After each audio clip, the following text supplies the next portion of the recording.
생명수 날 씻어서 나게 하시네 내게 검정성을 다하여 찬송합시다 찬송합시다 찬송합시다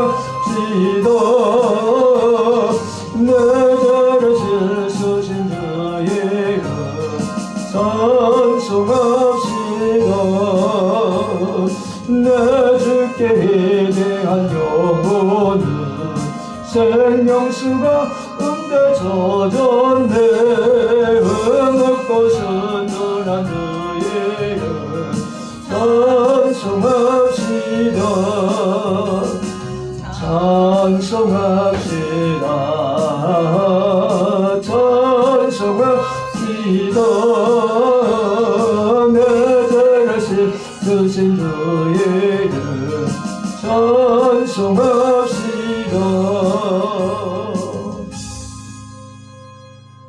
사도들은 특별 계시고 하나님의 말씀을 전달하는 도구였다. 사도들은 그들 시대에 오고 그들 시대의 교회와 오고 온 모든 시대의 교회들을 위하여 하나님의 말씀을 구두로 또는 기록으로 다른 사람들에게 전달하는 계시의 전달 특별한 도구들이었다. 즉 사도들의 사명이 뭐냐? 기록된 하나님의 말씀을 전달하는 도구들이 되었다. 그래서 에베소 3장 3절 이하에 그 계시로 내게 비밀을 알게 하시는 것은 내가 먼저 간단히 기록함과 같으니 그것을 읽으면 내가 그리스도의 비밀을 깨닫는 것을 너희가 알 수 있으리라.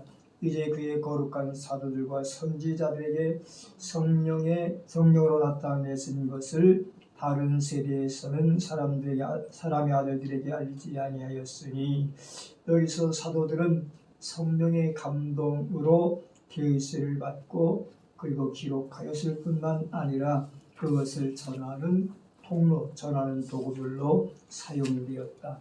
그래서 성령의 감동으로 계시를 받았다고 그렇게 말하죠. 그래서 우리가 가지고 있는 성경을 우리 누구의 말씀으로?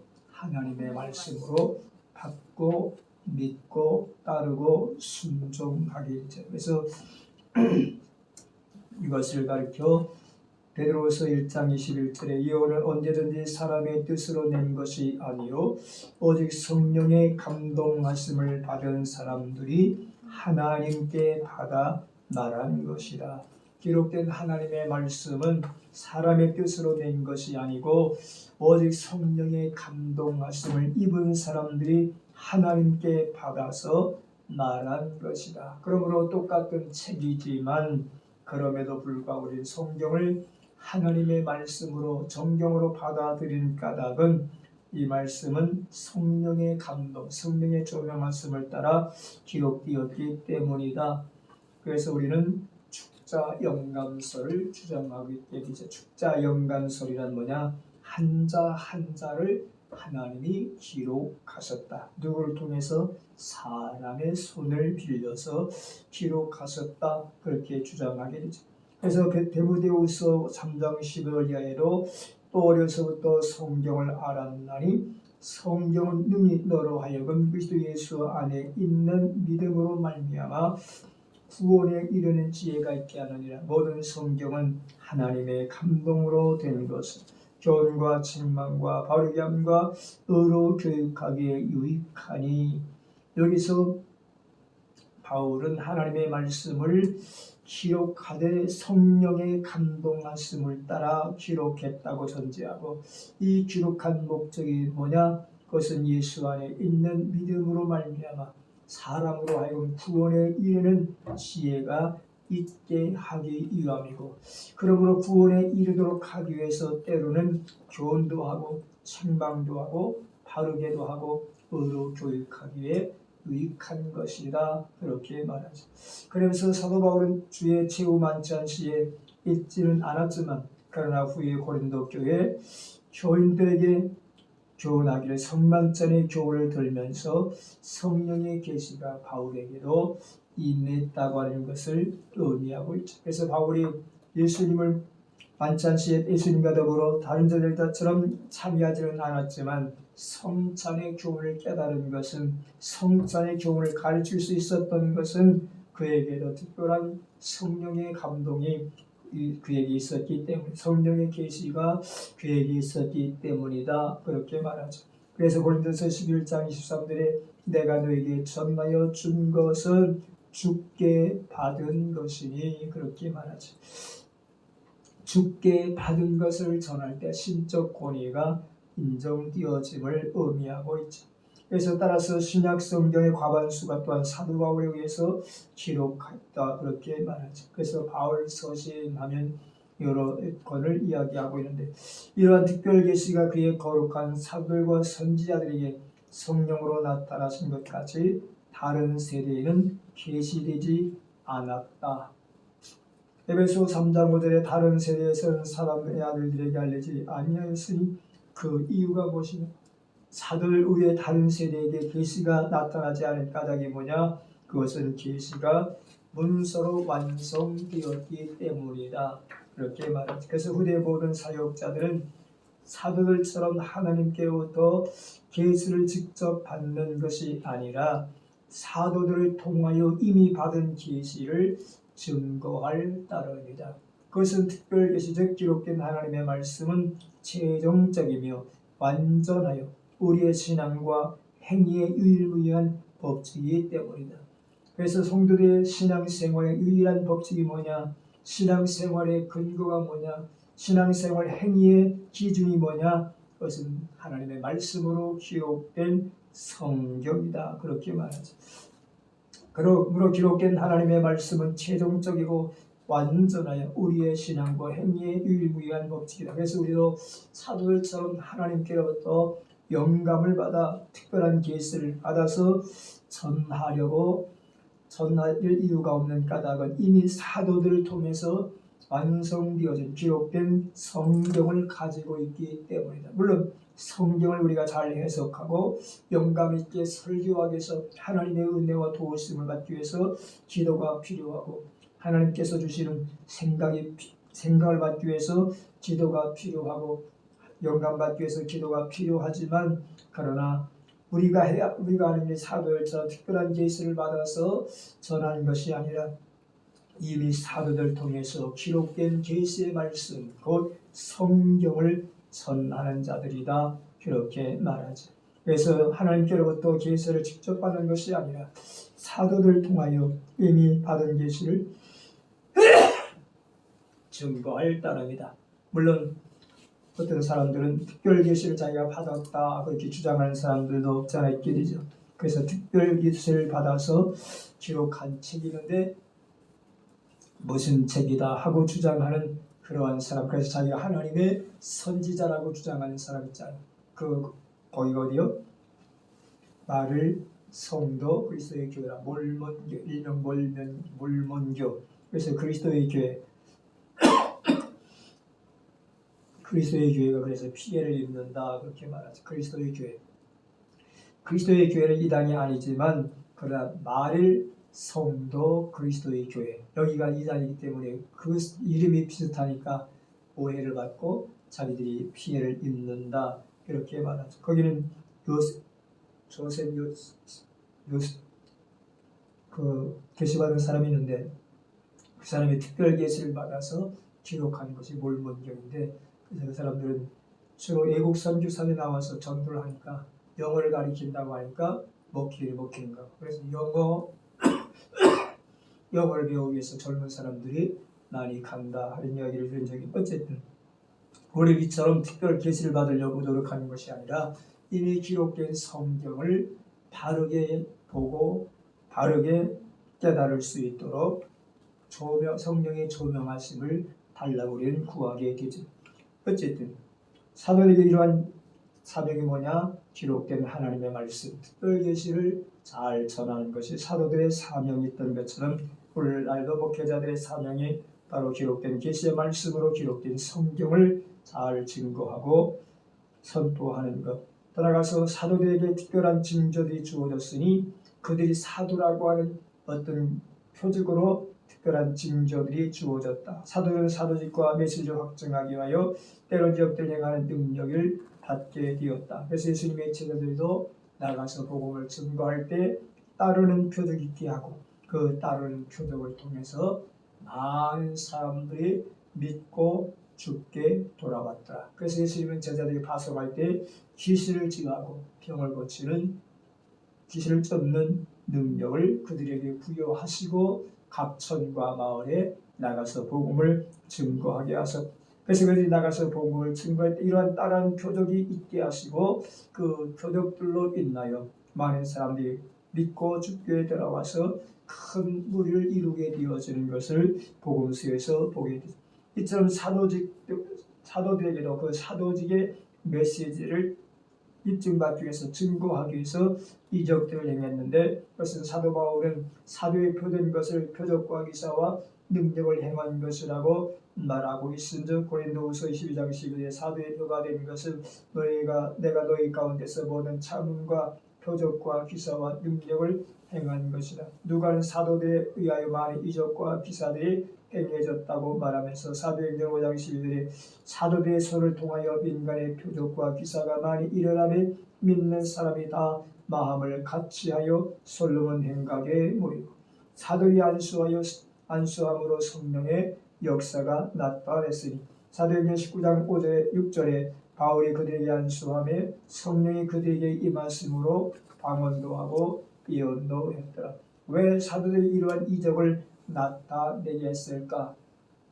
사도들 통해서 이적을 나타내신 목적이 무엇이냐? 그것은 진리를 받아들일 수 있도록 감동력을 일으키기 위함이다. 그냥 전하면 그들이 믿지 아니하니까 무엇인가 확실하게 표적을 나타나고 보여줄 때 그들이 감동을 받고 깨달음을 받고 믿기 때문에 이러한 기적을 행하셨다. 돌아가서 하나님이 보내신 전도자임을 그러므로 증명하기 위함이다. 이렇게 말하죠. 떠나가서 교훈을 명료하게 하기 위해서 하나님은 그들에게 사도들에게 이적을 나타내게 하셨다.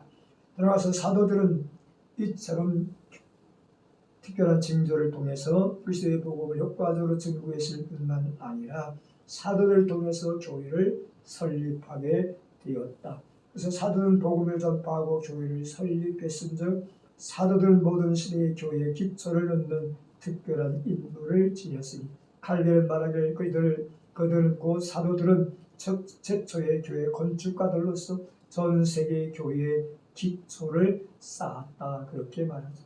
사도들 통해서 초대 교회가 시작되었고 초대 교회를 이루게 되었으니 그러므로 사도들은 최초의 교회를 건축하는 건축가들이었고 전 세계 기초를 쌓아놓은 자들이다.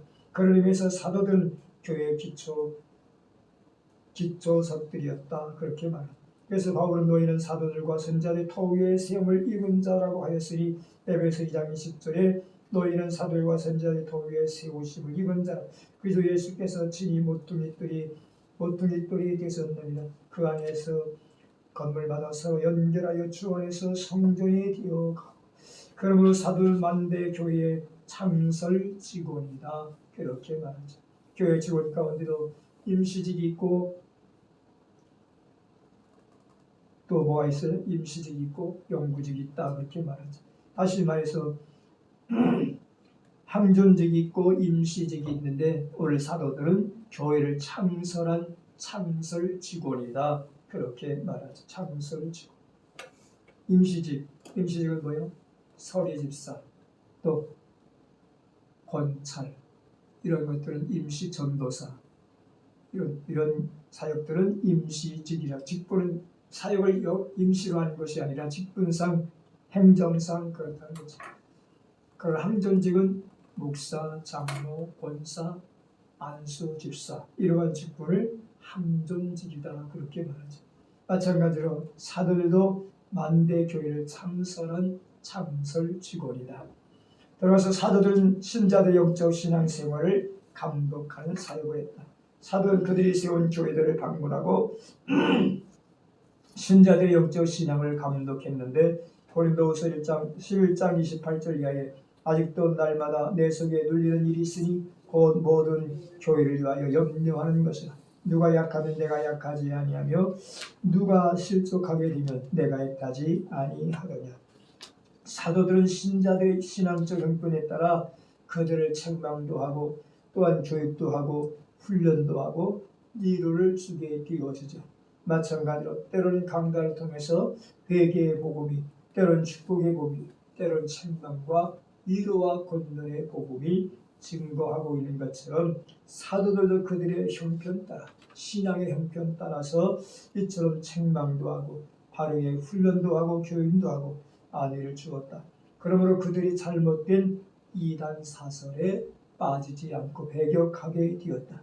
그들의 사도적인 세상에 매이면 하늘에서 매이고 세상에서 풀면 하늘에서 풀리는 권능을 받았으니 마태복음 16장 19절에 내가 천국 열쇠를 내게 주노니 네가 땅에서 무엇이든지 매면 하늘에서 매일 것이요 네가 땅에서 무엇이든지 풀면 하늘에서도 풀리리라 하시고, 이 직무는 교회 역사에 있어서 그들에게만 주어진 비상대권이었다고 조영렬 목사는 그에 대해서 교회론에서 이야기하고 있습니다.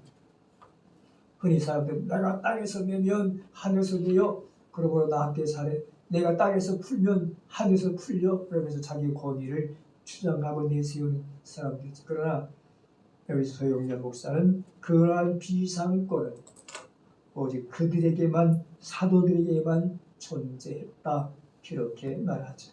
이 직무는 교회 역사 안에서 그들에게만 주어진 비상대권이었다. 그러나 로마 천주교에서는 이 베드로가 이 천국 열쇠를 가졌다 해가지고 베드로를 굉장히 뭐라고 해야 되나, 하여튼 잘 이야기하게 되는데 위대한 사람으로 이제 이야기하죠. 그러나 여기서 중요한 것은 너희가 땅에서 매면 하늘에서 매일 것이야. 이것이 인간관계 속에서 이야기하죠. 너희가 형제와 묶여 있으면 하늘에서 묶일 것이고 너희가 형제와 더불어 화목하면 하늘에서도 풀릴 것이다. 그렇게 표현하기도 하는데, 이것을 그러므로 너는 이제 제단에 예물을 드리다가 형제의 원망 들을 만한 일이 생각나거든 제물을 제단에 두고 가서 먼저 누구와 화목하고 형제와 화해하고 그리고 제단에 제물을 드리라, 그렇게 말하죠. 그러므로 하나님 앞에 제사를 드리는 것도 중요하지만 제단에 제사를 드리는 것, 제물을 드리는 것에 우선순위하여 더 중요하게 여기는 것이 뭐다? 관계를 회복하는 것이다. 너와 나의 관계가 바르게 정립되는 것을 의미하고 있죠. 그래서 모든 사람과 더불어 화목함과 평안함을 입으라. 이것이 없이는 아무도 주를 보지 못할 것이라 희귀자는 우리에게 가르쳐주고 있는 것처럼, 그래서 여기서 천국 열쇠는 이 땅에서 사람과의 관계를 잘 맺는 것이다라고도 해석하는 사람들의 모습을 보게 되어지죠. 제가 안수받을 때 어떤 권면한 목사님입니다. 이 이야기를 하면서 이미 나에게 천국 열쇠가 있는지 모르지만 하여튼 천국 열쇠를 가져야 되는데, 그럼 천국 열쇠를 어떻게 가느냐? 그 천국 열쇠가 뭐냐? 어떤 사람은 믿음이라고도 말하고 어떤 사람은 기도라고도 말한다 하면서 어쨌든 믿음과 기도가 사역의 바탕이 되어야 한다, 이렇게 권면하는 목사님의 이야기를 기억하는. 어쨌든 돌아가서 사도직의 계승자는 없다. 사도직은 그 시대에 그들에게만 제한된 비상직분이요 영구직분이 아니다. 앞서 말한 것처럼 은사에는 자연적 은사와 영적 은사가 있고 영적 은사에는 일시적 은사와 영구적 은사가 있는데 사도직은 비상직분이요 영구직분이 아니므로 사도들의 후계자는 존재하지 않는다. 그리고 사도들에게 주어졌던 초자연적 능력이 후대 사역자들에게는 주어지지 않는다. 사도들이 세상을 떠난 이유는 예수의 말씀을 직접 들었거나 그의 육체의 부활체를 직접 목격한 사람이 없고 사도와 같은 고유한 은사들을 받은 자도 없으며 사도들의 특별한 직무를 수행한 자도 없으며 그리스도께서 직접 선택 임명하거나 초대교회가 승인한 바도 없기 때문이다. 사도직은 승계할 수가 없다라고 표현한 까닭은 왜 그러냐? 사도직은 비상직분이지 영구직분이 아니기 때문이고, 또한 사도들의 후계자가 존재하지 않는 이유는 그들에게 주어졌던 초자연적 능력이 후대 사역자들에게는 주어지지 않기 때문이다. 그러므로 사도들이 세상을 떠난 이후에는 예수님의 말씀을 직접 들었거나 그의 육체적 부활을 직접 목격한 사람도 없고, 사도와 같이 고유한 특별한 은사를 받은 자도 없고, 사도들의 특별한 직무를 수행할 자도 없기 때문이며, 그리스도가 직접 선택하시고 임명하거나 초대교회가 인정하고 승인한 바가 없기 때문에 사도직의 승계자는 없다. 그러면 사도직은 사도시대 이후에는 존재하지 않는다. 따라서 오늘날 복음 사역자는 사도가 아니라, 앞서 말한 것처럼 목회자는 사도가 아니라 사도적 사명을 수행하는 자들이라고 말하죠. 사도는 아니지만 사도들이 행한 일들을 사도적 가르치고 성례를 베풀며 세례를 준 이러한 것들을 사도들이 행한 것처럼 그 사도적 사명을 수행하고 있는 자들이다, 그렇게 말하죠. 사도직은 사도시대 이후에는 존재하지 않지만 오늘날 복음 사역자들은 사도적 삶, 사도가 한 일을 수행하는 자들이다, 이렇게 말하죠. 마찬가지로 어떤 옛날에 그 목회자에게도 세금을 내야 된다라고 하는 이야기가 한참 막 들끓고 있을 때 텔레비에 나와서 이제 그 찬성 반대파가 나왔고 토론을 하는데, 이 반대하는 사람은 총신대 교수가 나왔고 찬성하는 사람은 감리교 어떤 젊은 목사하고 무슨 대학교 교수가 나와서 이제 토론하는 입장에서는 목회자는 이미 성도들이 직업을 통해서 세금을 내고 그리고 하나님과 헌금하기 때문에 이중적 세금을 내서는 안 된다 주장하고, 이쪽에는 소득 있는 것은 다 세금을 써야 된다 주장하는 그런 과정 속에서 충신대 목사님이 뭐라고 하냐면, 목사는 제사장이기 때문에 세금 내면 안 된다. 제사장이기 때문에. 목사가 제사장이요? 아니요? 제사장이? 그러니까 감리교 목사가 반박하게 깜짝 놀랐대. 요즘 세상에 제사장이 어디 있느냐? 요즘 세상에 제사장이 어디 있냐? 그럼 목사는 뭐 하는 사람이냐? 인도자요? 가르치는 자이지 무슨 제사장이냐고 반박하더라. 그러나 영적으로 우리는 예배를 집례하는 입장에서는 뭐라고 불러? 제사장이라고. 제사장, 영적 제사장이지. 예배를 집례하는 입장에서, 복음을 가르치는 입장에서는 뭐라고 해? 교사라고 하죠. 말씀을 선포하는 입장에서는 뭐라고 해? 예언자라고도 하죠.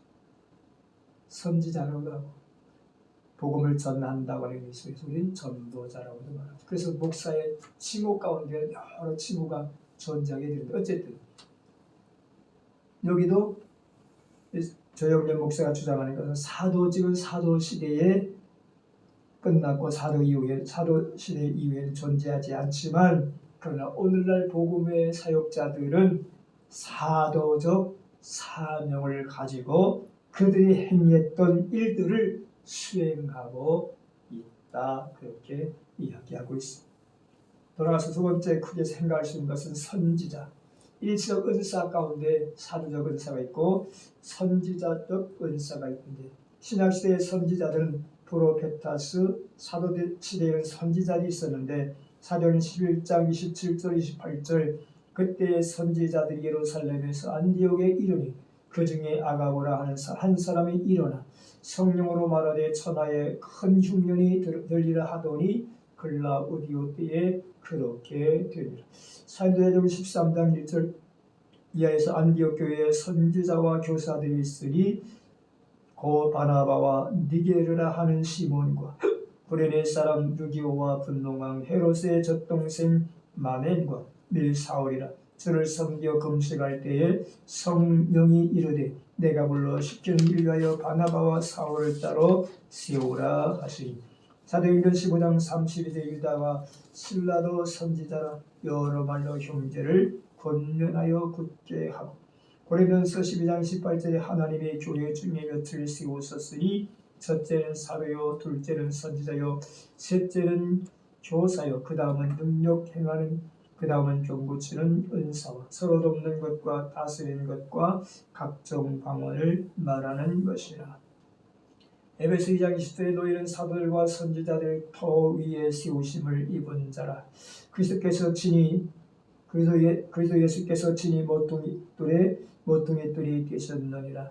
그러므로 에베소 4장 11절에 어떤 사람은 사도로, 어떤 사람은 선지자, 어떤 사람은 복음 전한자, 어떤 사람은 목사와 교사로 삼으셨으니. 디모데전서 1장 18절 아들 디모데야 내가 내게 이 교훈으로서 명령하노니 전에 너를 지도한 이유를 따라 무엇으로 선한 싸움을 싸우며.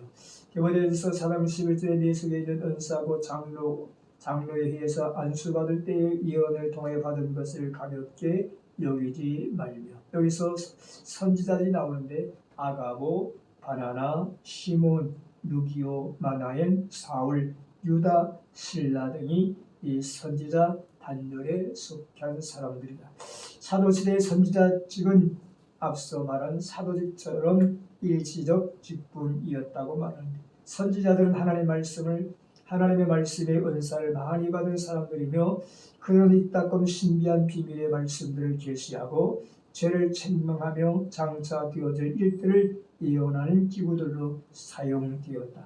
아가보는 흉년이 들 것을 예언하였으니 사도행전 11장 18절 그 중에 아가보라 한 사람이 일어나 성령으로 말미암아 천하에 큰 흉년이 들리라 하더니 글라우디오 때에 그렇게 되리라. 아가보도 선지자 반열에 섰는데 그 아가보가 예언을 하게 되었는데 장차 큰 흉년이 들 것이라고 예언한 그 예언의 약속이 글라디오데 때에 성취되게 되었다. 유다와 실라는 하나님의 말씀을 전파함으로 성도들 온전케 하기 위하여 많은 말씀으로 형제들을 권면했으니. 사도행전 15장 32절에 유다와 실라도 선지자라 여러 말로 형제를 권면하여 굳게 하고. 그래서 주경신학자 메트윌리는 선지자는 구약의 말씀을 설명하고 앞으로 일어날 일을 예언하던 사람으로 보여진다. 선지자가 누구냐? 하나님의 말씀을 선포하되 장차 도래할 이 앞날에 대해서 예언하고 앞날에 대해서 이야기하는 사람이다. 즉 하나님의 말씀을 설명할 뿐만 아니라 장차 되어질 일에 대하여 예언한 사람이다. 이렇게 말하죠. 그래서 이사야 선지자를 통해서 예언한 한 여자의 몸을 빌려 아기 예수가 이 땅에 오실 것을 예언한 대로 때가 참에 예수께서 여자의 몸을 빌려 이 땅에 오신 것을 우리는 기억하게 되죠. 마찬가지로 이처럼 구약의 선지자들이 예언한 것처럼 신약의 선지자들도 하나님의 말씀을 잘 설명하고 앞으로 되어질 일들에 대하여 이야기하고 있으니, 그러므로 선지자는 하나님의 말씀을 해석하는 사람 또는 미리 말하는 사람, 즉 예언자로 오늘날 설교자가 선지자적 역할을 담당하고 있다. 그래서 복음을 전하는 자 입장에서 선지자다 그렇게 말하죠. 그래서 선지자는 뭐하는 사람이냐? 말하는 사람이다. 그래서 말 못하는 사람을 벙어리라 그렇게 말하죠. 짖지 못하는 개라고도 성경은 말하죠. 이것을 가리켜 사회 구원을 외치는 사람들은 사회 정의를 말하지 못하고 사회 불의와 비리를 말하지 못하는 목회자들은 짖지 못하는 개와 같은 사람이다 그렇게 말하죠. 지난번에 광화문에 어떤 원로 목사님이 나와서 설교하는 중에 유튜브 보니까 그러더라고. 목사들이 바른 말 못하면 개만도 못한 사람, 보신땅감이다. 보신땅감. 개만도 못한 보신땅감. 그래서 옛날에 80년대만 해도 민주화를 이루기 위하여 거리로 많은 사람들이 뛰쳐나갔죠. 그때 이제 진보적 교단의 목사님들이 샷발도 하고 단식도 하고 그러면서 그들이 주장하는 것은 선지자적 우린 사명을 가지고 예언자적 사명을 가지기 때문에 정의를 지어야 되고 공의를 말해야 되고 이 땅의 불의를 지적해야 된다. 그러면서 정부의 편에 서서 이야기하고 저런 사람들을 어용이라고 해서 어용. 아무리 목사는 어용 목사요. 왜? 정부의 비유만 잘 이렇게 맞추고 있기 때문에 정부의 관계를만 유지하려고 하기 때문에 어용이다, 어용 교수다 그런 말을 많이 해요. 그러면서 짚지 못한 게 덩어리와 같은 것이다. 그렇게 주장했던 때도 있는데 어쨌든 여기서 선지자는 하나님의 말씀을 해석하는 사람이고 미리 말하는 사람으로 예언자다. 그런데 이것이 오늘날 설교자가 선지자적 역할을 하고 있는 사람이다. 그래서 목회자 강대에 설교할 때 사람들의 비율을 맞추려 해야 하나님 비율을 맞추려 돼. 네? 목회자의 설교할 때 사람의 비율을 맞춰서 하는 것이 옳은 거예요. 하나님 비율을 맞춰서 해야 거예요. 똑같이 비율 맞춰야 되겠지. 그렇게 말하는 사람이지. 우리는 바울이 말했죠. 내가 사람을 좋게 하랴 하나님을 기쁘게 하랴 그랬죠. 사람을 좋게 하랴 하나님을 기쁘게 하랴. 누굴 기쁘게 해야 돼? 하나님을 기쁘게. 하나님 편에서. 그래서 말씀은 뭐다? 설교는 선포하는 것이다. 선포하는. 어떤 사람은 증언하는 것이다. 어떤 사람은 설교하는 것인데 원칙적으로 말하면 선포요. 선포로 뭐요? 듣든지 안 듣든지 받아들이든지 안 받아들이든지 하나님의 입장에서 하나님의 말씀을 대언하고 선포하는 것을 의미하고 있죠. 그래서 듣든지 안 듣든지 내 말로 고하라. 하나님의 말씀을 고하는 이것이 바로 설교자의 역할인데 그것이 선지자적 역할이다. 앞서 말한 것처럼 사도들의 시대가 끝난 것처럼 이 선지자들의 시대도 일생인 것이기 때문에 끝났지만 그러나 오늘에 와서 그 선지자의 역할을 하고 있는 사람이 누구냐? 목회자들, 설교자들. 따라 선지자들은 항상 영감을 받은 사도들보다는 하위에 있다. 그리고 특별한 영감 안에서 말씀을 선포한 점에서 일반 교육자들과는 상위. 선지자들은 사도들과 더불어 초대교회의 중요한 사역을 담당하였으나 그들의 임무는 목사의 사역으로 이전되었다. 그리고 오늘날의 목사의 사역은 성경에 기록된 예언의 말씀을 선포하는 것이다. 앞서 말한 것처럼 설교자의 사명을 의미하고 있죠.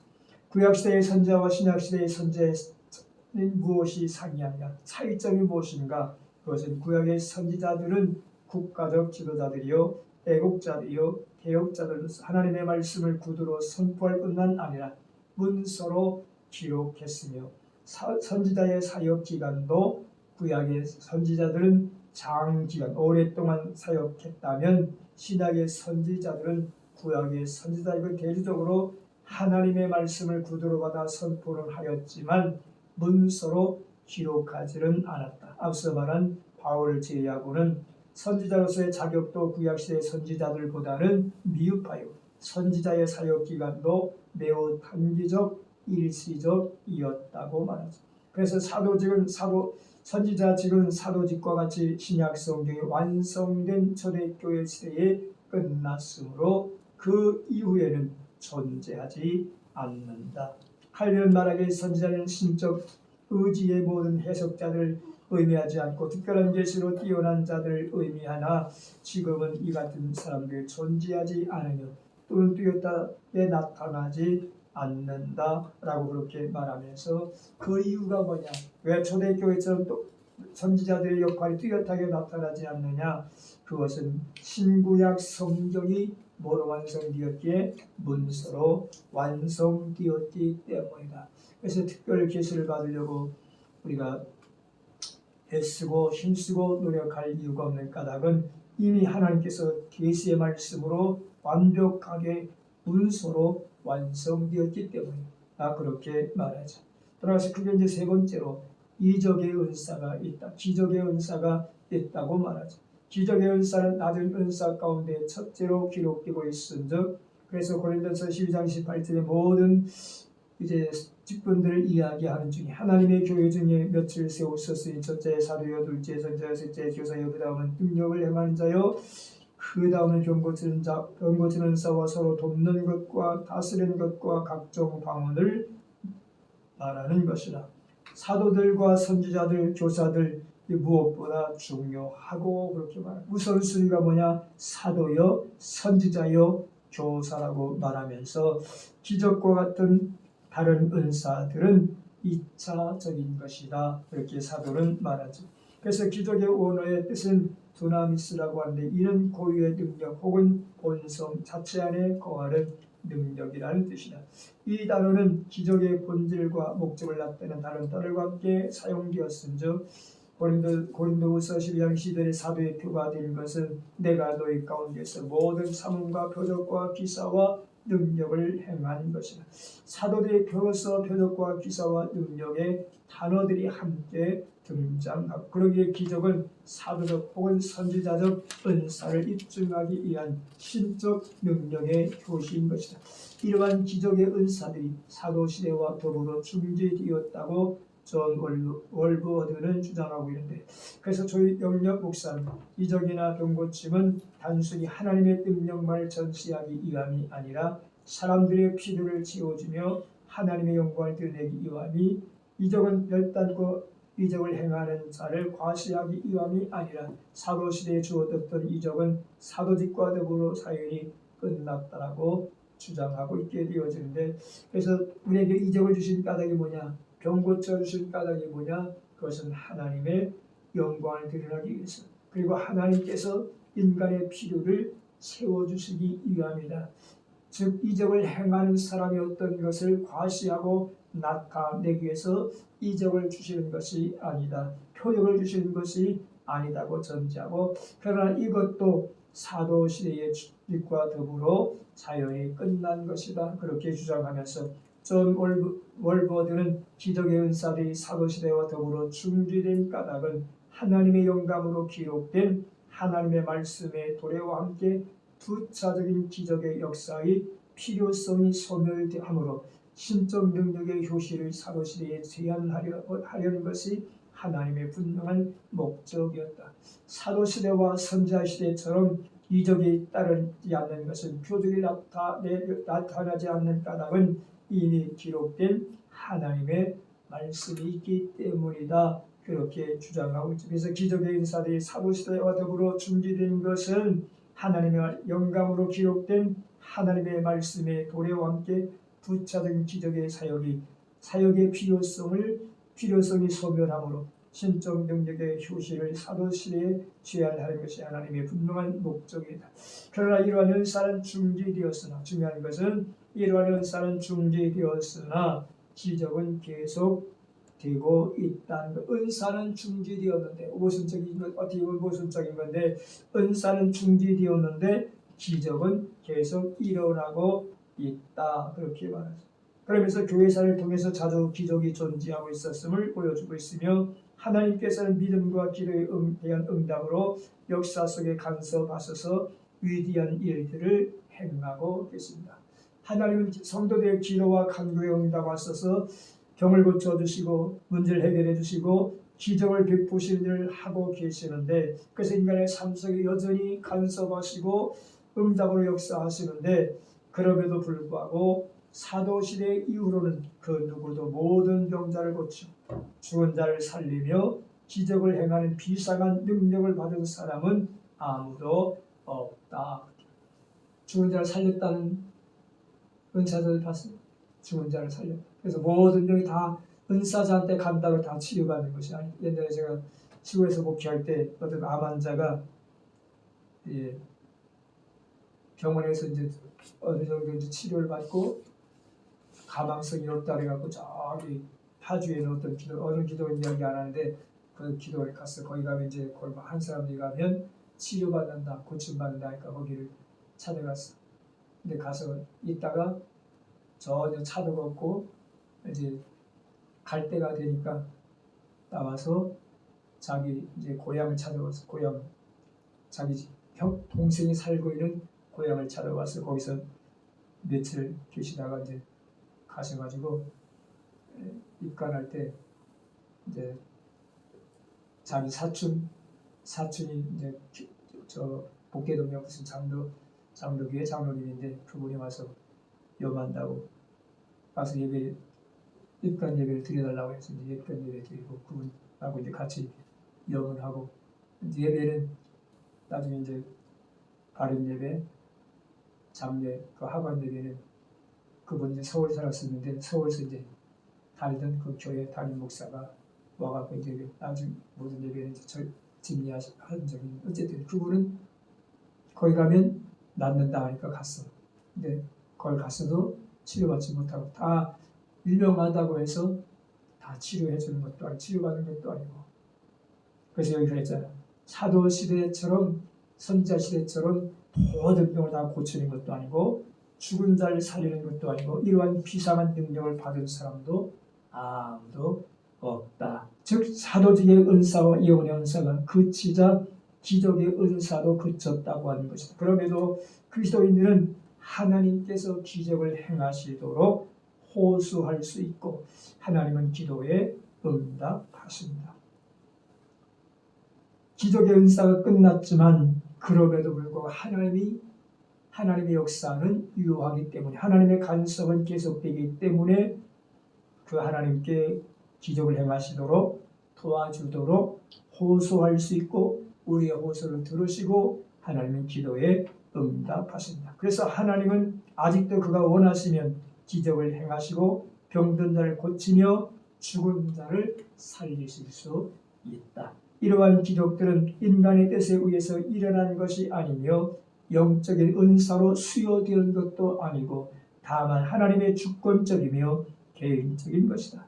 어떤 은사자가 일으키는 것이 아니고 은사자가 병을 치료해 주는 것이 아니고 은사는 하나님의 도구로 사용하시는 것이고 치료하시고 고치시며 해결해 주시는 분은 하나님이시다. 그래서 이러한 기적들은 인간의 뜻에 의해서 일어나는 것이 아니고 영적 은사로서의 수요되는 것도 아니고 하나님의 주권적이며 이 하나님의 능력만은 긍정되어야 한다. 그렇게 존 올버드는 주장하고 있죠. 켈트 굴만이라고 하는 사람은 기적에 대해서 이렇게 말하고 있죠. 기적은 선지자들이 하나님의 부름받은 신임장으로서 갖게 되어지는 것이다. 여러분이 갖고 있는 교재에는 아마 이게 없을 거예요. 그냥 앉아서 잠깐 듣고 마치겠습니다. 신임장으로서 하나님이 선지자들에게 기적을 주신다. 그렇게 말하죠. 그것을 그러면서 한 예를 들었는데 그것은 모세가 이스라엘 백성을 애굽에서 속박해 내오는 과정을 이야기하면서 출애굽기의 7장 9절에 바로가 너에게 이르기를 너희는 이적을 보이라 하거든 너는 아론에게 말하기를 너희 지팡이를 들어서 바로 앞에 던지라 하라. 그것이 뱀이 될 것이다. 이는 모세가 바로 앞에서 하나님의 으로받던 권위를 확실하게 하기 위해서 기적을 사용하게 되었다. 무적대도 가면 그의 권위를 인정해 주지 않을 것이니까 바로가 바로 앞에 서게 되어지면 이러한 기적이 나타나므로 내가 확실하게 하나님 보내신 사람이라는 것을 나타낼 것이다. 그래서 모세가 하나님의 보호신의 메시지를 받았다는 것과 모세가 하나님의 메신저라고 하는 것을 바로로 하여금 알게 하도록 하기 위해서 그에게 기적을 베풀어 주셨다. 그렇게 말하죠. 그 기적이 뭐냐? 지팡이가 뱀이 되게 하는 기적이었다. 그렇게 말하죠. 그래서 하나님께서 역사하시고 허락하시는 각각의 기적에는 그 이유가 있는데 그것은 하나님은 되는 대로 무질서하게 행하시는 분이 아니라고 전제하고 하나님께서 모세의 손으로 행하신 기적은 이스라엘 백성을 애굽에서 구원하여 해방을 시키는 것과 관련되었는데 모세에게 기적을 일으키는 권능이 주어진 것은 바로를 위해서 그리고 이스라엘 백성들에게 표적이 되도록 하기 위해서라고 주장하고 있습니다. 이것을 출애굽기 7장 3절에 내가 바로의 마음을 완악하게 하고 내 표징과 내 이적을 애굽 땅에 많이 행할 것이니 이것은 모세가 무엇인가를 한다는 것이 아니고 하나님이 모세를 통해서 행하시는 것을 나타내고 계심을 말하죠. 그래서 출애굽기 7장 4절 이하에 바로가 너의 말을 듣지 아니할 터인즉 내가 내 손을 애굽에 뻗쳐 여러 큰 심판을 내리고 내 군대 내 백성 이스라엘 자손을 그 땅에서 인도해 낼지라 내가 내 손을 애굽 위에 펴서 이스라엘 자손을 그 땅에서 인도하여 낼 때에 애굽 사람이 나를 여호와인 줄 알리라 하매 하나님께서 이스라엘 백성을 위해 역사하고 계신 것을 바로와 애굽 사람들이 알게 한 이유가 뭐냐? 그들이 알게 한 것은 기적을 행하는 권능을 통해서만 나타나게 되는데 그 권능이 주어진 모세의 손을 통해서 이루어졌다고 그렇게 말하죠. 그래서 모세의 손을 통해서 행하여진 여러 가지 표적과 기적에 대하여 이스라엘 백성들은 모세가 하나님이 임명하신 통치자요 지도자인 것을 알게 되었다 그렇게 말하죠. 그러므로 하나님은 인간의 본성을 잘 알고 계시기 때문에 하나님은 그들에게 의적으로 드러나는 표적이 필요하다는 것을 아셨고 그래서 모세의 손에 의한 기적에 의해서 그 증거가 주어졌고 마침내 모세는 이스라엘 백성을 애굽의 속박으로부터 해방시켜 주시는 위대한 지도자가 되었은즉 그래서 모세는 하나님의 택하신 그릇이라 그렇게 말하죠. 그래서 하나님께서는 모세를 통해서 10가지 재앙을 이스라엘 백성들의 애굽 땅에 내리시고 마침내 여호와 하나님께서 그들과 함께 가신 것을 통해 바로의 마음을 움직여 주시고 마침내 그들을 애굽에서 이끌어내서 구원해 주시는 것을 보게 되었지. 그래서 선지자 되어짐을 때로는 표적을 통해서 이적을 통해서 입증해 주시는 하나님의 모습을 보게 되죠. 구약성경에 보면 엘리야에 의해서도 행해진 기적을 열왕기상 18장에서 나타나게 되는데 그것은 우리가 잘 아는 대로 바알 신당을 섬기는 사람과 아세라 목사를 섬기는 사람과 하나님을 섬기는 엘리야 한 사람과의 대결 속에서도 나타나게 되어지는데 그것은 엘리야가 제단을 쌓는 과정 속에서 도랑을 파고 그리고 물을 붓게 되어지는 것을 보게 됩니다.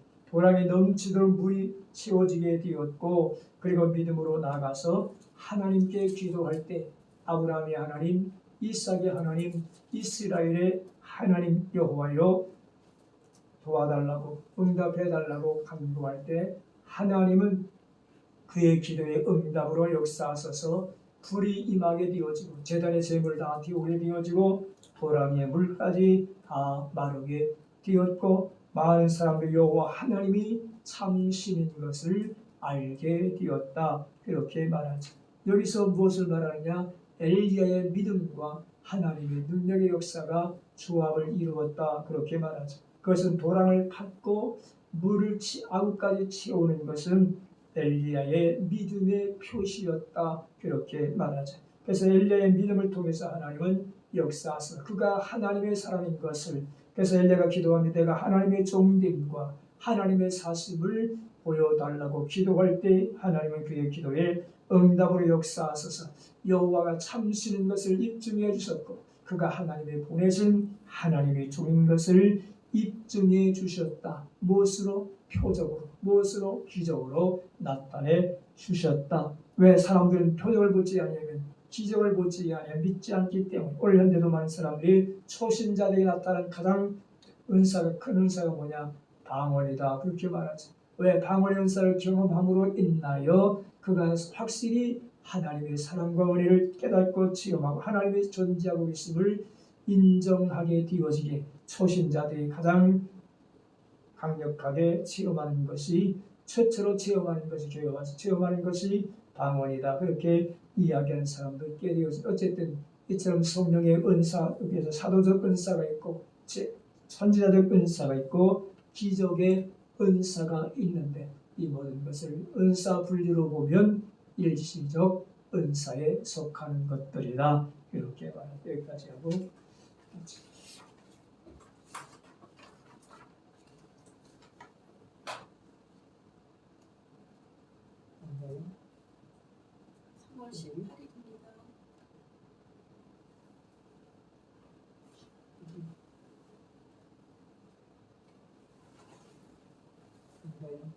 아가씨? 저희 영상이라는데? 최민수 네. 정인수 김성길 신채린 안원근 네. 신현종 영상 이상민 영상 이정수 네. 최수민 영사, 전길수 영사, 영희야 영사, 이보영 영사, 이해록 영사, 유진주 영사,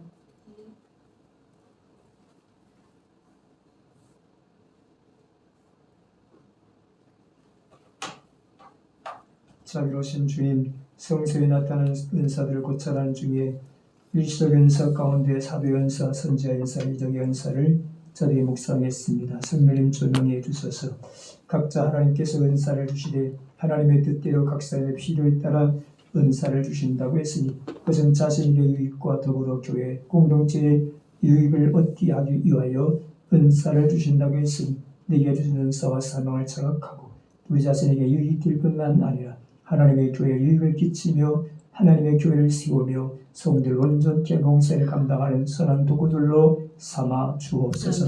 오늘 보로사 선지정사 인도하신 하나님 잘 마치게 하시고 소명에 불타 하나님의 일을 감당하게 부족함을 얻게 하시고 때를 따라 필요한 도구들로 삼아 하나님의 일을 감당하게 부족함이 없도록 달란트와 재능도 허락하여 주시고 건강과 체력도 허락하여 주시고 경제적인 문제도 선히 해결해 주셔서 하나님의 뜻을 이루는 귀한 도구들로 쓰임받게 하여 주옵소서. 함께 공부한 모든 학우를 기억하시고 저들의 삶의 현장 속에 늘 성령의 이루하심이 함께 하시되 육의 강건함과 심령의 평강과 삶의 승리와 생활의 부유함이 있게 하시되 성령께서 이 학교를 기억하시고 위로해 주시며 성령의 이루하심 안에서 평안에 든든히 서가게 하시고 사명을 찾고 하나님께 돌아오는 믿음의 형제들이 있게 하시니 소명받았으나 길을 잃어버린 자들의 마음을 권고하시고 조명해 주셔서 성령의 인도하심을 따라 말씀과 기도를 통해 훈련받게 하시고 은사를 개발하여 하나님 나라 건설을 위해 쓰임받는 귀한 일꾼들로 세움받게 하여 주옵시고 이 학교를 이끌어가는 학장님에게도 영육간에 세임 주시고 강건케 하시고 엎드려 간구할 때 응답하시고 죽게 간구할 때마다 지혜와 명철을 더해 주셔서 비전 갖고 하나님을 감당에 부족함이 없도록 위로해 주시기를 원하며 함께 수고한 모든 섰길들에도 성령께서 함께 하시고 도우시며 은혜로 역사하여 주옵소서. 예수 그리스도 이름으로 기도하옵나이다. 아멘. 감사합니다.